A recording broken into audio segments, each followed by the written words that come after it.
I'm 23 and in college. This was about a month ago, when winter was just starting. During our college's winter break, I spent most of my free time doing DoorDash just to make a quick buck. This day I did a few hours earlier, but later on in the night I got bored again and decided to go out for another few orders. It was around 9 p.m. I picked up a big order, like 2 full bags of food, then started heading to the address. It was in a neighborhood I'd never been to before. It took me through it, down a long winding road of normal houses and all the way to the back of the neighborhood. It looked like a dead-end road, but the direction said it was straight ahead. As I pulled closer to the end, my headlights lit up a small wooden gate with numbers on it. It matched the address to my delivery order. It was strange though, none of the other houses had gates and were all just along the street, yet this one seemed to be down a long personal driveway. I got out and opened the gate. It didn't have a lock or anything, I just pushed it open. I got back in the car and drove down this white gravel road through some trees, before reaching a single house at the end. It was definitely older than all the others, all wooden and kind of small. It was exactly where the GPS said it should be though. I got out with the order. I left my car on, so my headlights were lighting up the front of the house, but I noticed none of their lights were on, like not a single one, yet the front door was wide open. When I got up to the porch, I could hear just how quiet it was inside. Such a big order, and yet it was like nobody was home. Wasn't my concern though. I started putting the bags down, when a voice called out from somewhere upstairs. "Hey, just bring it up here for me, bud." There was a staircase right by the entrance, but it was so dark inside, I couldn't see the top of the stairs. Stupidly, I took a couple steps inside. "Attaboy, I'll grab it from you, right up here." His voice came from right at the top in that pocket of darkness that I couldn't see anything in. The eerie stillness and silence of the house made me increasingly more unsettled. As I approached the steps, I snapped out of it and backed out. I dropped the food on the porch on my way out and ran back to my car. I didn't know what to do after that, so I just went home and told nobody about it. A few days later though, I looked up the address, and sure enough, it wasn't supposed to be occupied. It was an abandoned house owned by the state. What was waiting for me at the top of those stairs is something I'm glad to never know.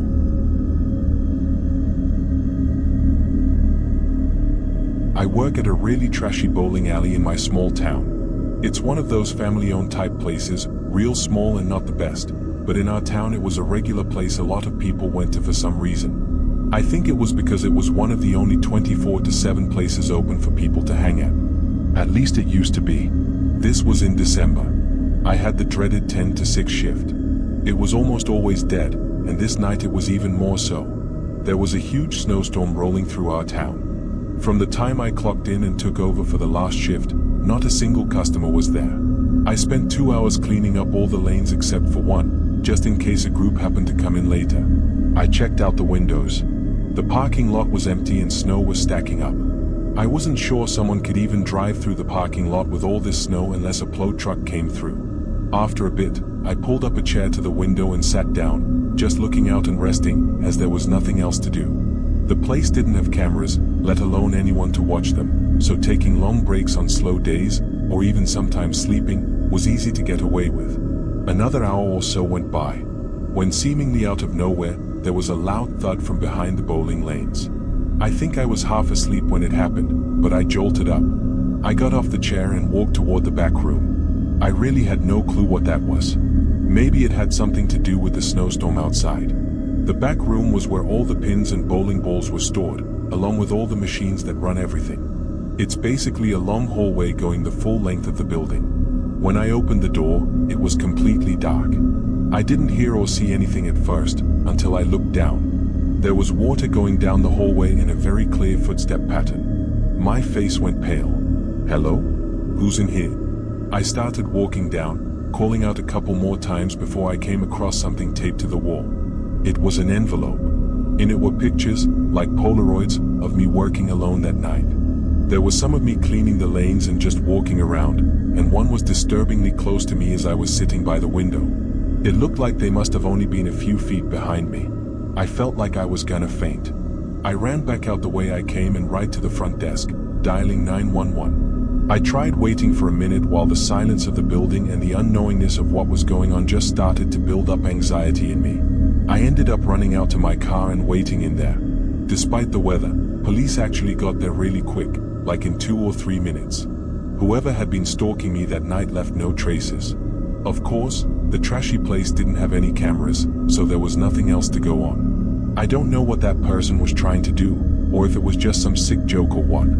Since then, I didn't have anything else happen. I quit a couple months after though.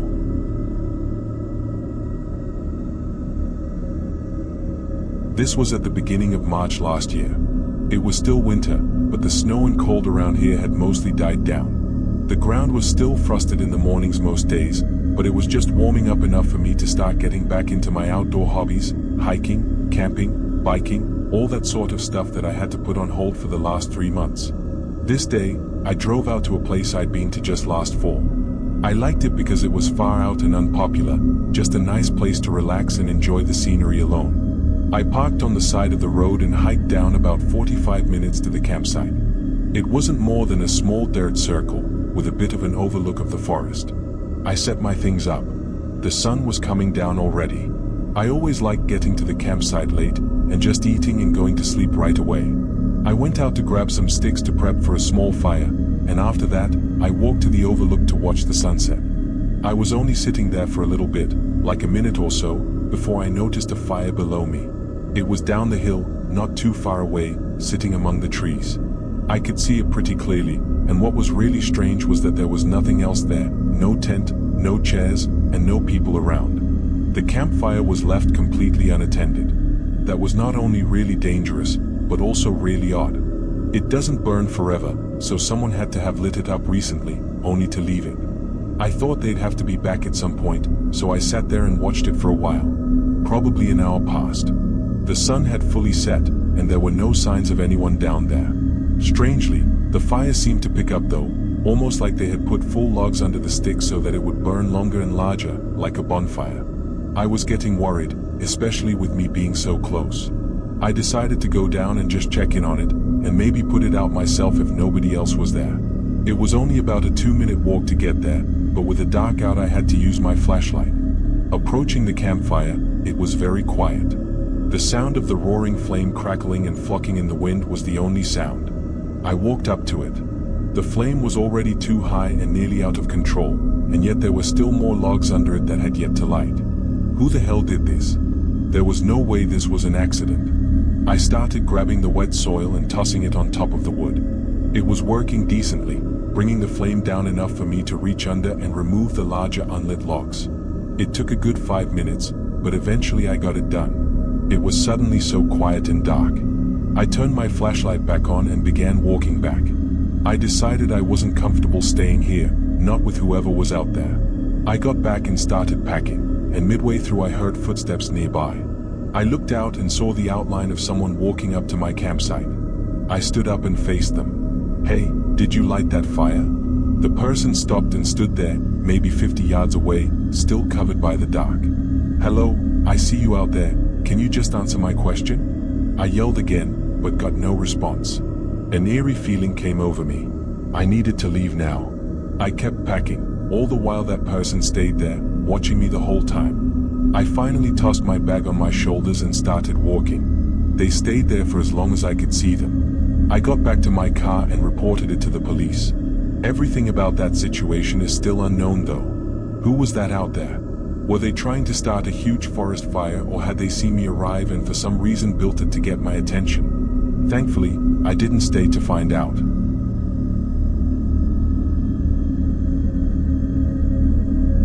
This was a few years ago, during winter. I was working from home as a customer service rep. This night I had an afternoon shift from 4 p.m. to 12 p.m. I went up to my office, closed the door and started working at my desk. The first half of my shift was normal. It went by quickly and I took my break to eat dinner, then got back to it. After that, it was much slower, so I was mostly just sitting at my desk staring at the blank screen and waiting for any tickets to come through. But out of nowhere, there was something behind me, a noise kind of loud from somewhere in the house. I took my headphones off and looked at the door, then walked over and opened it to listen for it again. There were no other sounds though. I thought it was nothing and I couldn't be away from my desk for too long anyway, so I just left the door open and went back to work. I forgot about it quickly, as there weren't any other sounds or noises, at least that I could hear through my headphones for the next several hours. It wasn't until I was nearly done with work, around 11:30ish, that I heard something again. It was softer than whatever the first sound was, but this one felt different, like it gave me a bad gut feeling, almost scaring me. I got up from my chair and went to the hallway again. I looked down and instantly, a spike of fear rushed through me. The door at the end of the hallway was wide open. How was that even possible? I looked down the other end of the hallway as I just stood there in shock when I noticed a shadow on the wall move. There was someone standing at the bottom of the steps. I could just make out their figure in the shadow. I backed up into the room and locked the door, getting my phone and calling the police. I was breathing heavily and absolutely terrified as I waited, staring at the crack beneath the door, expecting them to come up to it at any minute. I never heard them come upstairs though, or even move around downstairs, and when the cops made it and got inside, nobody else was there. We have no idea how they got in or why they did.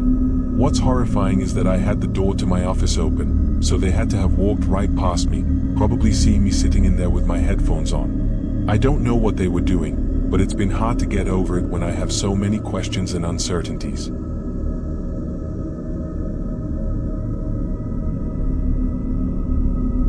I was staying at a cabin in a pretty rural town near a skiing resort I like to go to every winter. The resort was really expensive to stay at, so a lot of people use these cabins instead. Anyway, this was just a few days in. I had spent the whole day skiing and got back to the cabin around 7. I cut the day a bit short because the cold really set in after the sun went down. I showered and ate, then sat by the fireplace to wind down for the night when I heard footsteps coming through the snow. They came up to the door, and as I got up to see who it was, I realized they didn't knock. I stopped walking halfway there and waited. A few more seconds went by, then they finally knocked. I cautiously walked up and opened the door. I think since it wasn't my place, I felt like I had to answer the door for some reason. There was a man, maybe late 30s, with dark hair and a thick beard. He jumped a little when I opened the door, but it was delayed. Almost like he was faking it or something. "I don't know. Can I help you?" He smiled and asked who I was. I asked him the same question, and he said he had booked this cabin for tonight. I told him he had to be mistaken, and I asked if he could show his receipt or something, but he made up an excuse. Well, now it was weird. I didn't know what else to say. I knew I had the cabin for the week, so I just said sorry and started to close the door, but he put his hand on it and stopped me. "Could I maybe come inside for a minute while I figure this out, just to escape the cold?" he said, his face returning to a smile. Maybe I was being harsh, but something about this guy really put me off. I said sorry again and closed the door. I waited, listening to make sure he left. He didn't move for a while, like 30 seconds. Then he finally walked away. That was really strange, but I figured if something was wrong, I'd probably get a call later. I sat back down. I turned on the TV just on some random show and on low volume. I scrolled a bit on my phone and had a couple snacks, just enjoying my time I guess. About 2 hours went by. I was getting really tired, but as I laid there, that man that came by earlier suddenly popped in my head again. I wasn't sure why, but it got me thinking again and I ended up going back to the door. I looked out. It was snowy and dark and it looked even colder, but I spotted something else, someone standing out in the woods. I couldn't tell if it was the same man or not, but I had no reason to believe it was anyone else. I went back to the couch and called up the property that owned the cabins. They called the police. It actually didn't take long before 2 officers came walking down the path. The man saw them too, but they didn't let him get away. Disturbingly, the guy had a sling bag on him, with several tools commonly used with breaking into homes as well as a hunting knife. It's pretty obvious what he was going to do, though there's no clear reason as to why. He never booked the place like he said he had. It was definitely just him trying to get in easily. Whatever the case, had I not checked before going to bed, I likely wouldn't even be here right now.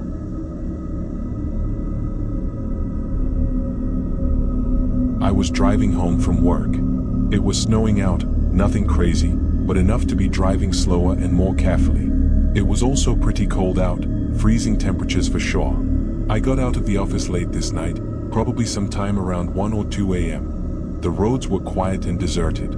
Along my route, I pulled up to an intersection. It was a red light, although no other cars were anywhere to be seen. I waited, thinking about how much I wanted to sleep when I get home. when all of a sudden, there was a knock against my truck. I jumped back in my seat and darted my eyes to the passenger window.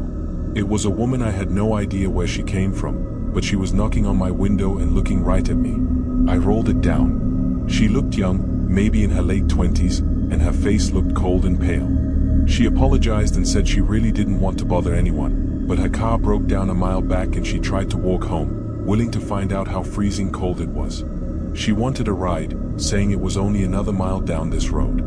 Feeling bad for her, I let her in. Maybe it was because of the way she said everything, or just because she looked like an innocent woman, but I believed her story, and it was freezing outside and she did look cold. I started driving as she repeatedly thanked me. A couple minutes later, she told me to turn down into a neighborhood. Now I did pass by this place every day on my commute to work, but I had never actually been through any of these neighborhoods or knew anything about them. Turning in though, it was clear this wasn't a nice place. The houses were extremely small, old, and outdated, looking almost like trailer homes lined up next to each other. I only got a bit down the road before my truck started having trouble. The street wasn't plowed yet, and it looked even worse further down. As we got deeper into the back of the neighborhood, I slowed to a stop and asked if this was an okay spot for her to get out. When I looked at her though, her face was frowned until she noticed me looking. She smiled and politely asked if I could go a little bit further. I hesitated to answer. She asked again, a little less nicely. I explained to her that I didn't want to risk getting my truck stuck down there, but she still insisted, trying to guilt-trip me. Finally, I just said no, and told her to get out. She looked angry, but opened the door and got out. I thought that was really strange, considering how I went out of my way to help her. But I started to do a three-point turn, and when my headlights shined into the side facing the houses, I saw something. People standing further back near the tree line, which was also where the woman was toward. They were just a little bit down the road, right where the woman was trying to get me to go. I hurried up and got out of there. I don't know what kind of situation I got myself into that night, but I think it was really close to getting a lot worse. Had I gotten stuck out there, or even just driven a bit further up, who knows what they would have done.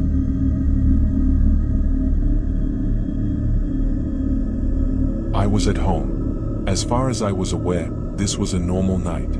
It was the middle of winter, and it was snowing outside. I'd gotten home from work, made dinner, and went to bed, but in the middle of the night I woke up to a noise, like the creak of a wooden floorboard, or the roof or something. It was a loud groaning creak as well, which made me think it might be a leak in the roof. I wasn't too nervous, but I knew I wouldn't be able to sleep if I didn't at least do a quick check around. I got up, leaving the lights off so as to not wake myself too much. I'd lazily walked into the hallway and opened the spare room. It was full of workout equipment. I looked up at the ceiling, and there was no water damage or anything. I also didn't hear any loud winds from outside. I wondered if it was even snowing still. I walked over to the window and pushed the curtains aside. It was snowing, but not very hard at all. I didn't know what to think about that. Maybe I was exaggerating how loud the creak was. Still, I figured I should check the other room while I was up. I walked over and opened the door, looking up at the ceiling. Again, there was nothing to see. I took a few steps into the room though, and suddenly my foot was cold and wet. There was a damp spot on the carpet, like it was soaked in water. I looked directly up again, thinking there must be a leak I couldn't see, but there wasn't. I turned on the light, and now I could see several, maybe a dozen of these water spots, all in a line, going from the window to the door. I walked back out into the hallway. The spots continued through the hallway and up to my bedroom. My heart started pounding. I looked through the doorway and froze when I saw them go further into my bedroom. I didn't stay to see anymore.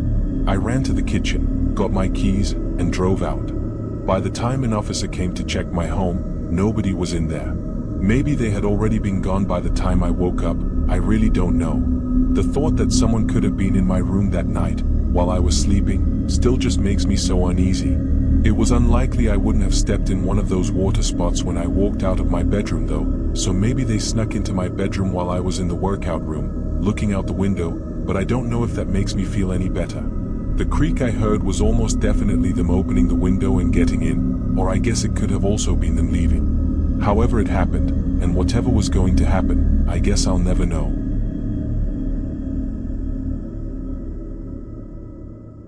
There was a severe blizzard going on this night. I had actually called off from work, just so I didn't have to risk driving there. It was a complete whiteout. I couldn't see more than a couple feet away, because the flurry of snow was blocking everything. Anyway, I stayed in all day, and something about the weather made me feel like cozying up on the couch at night and falling asleep while watching TV. I'm not even sure when I actually fell asleep.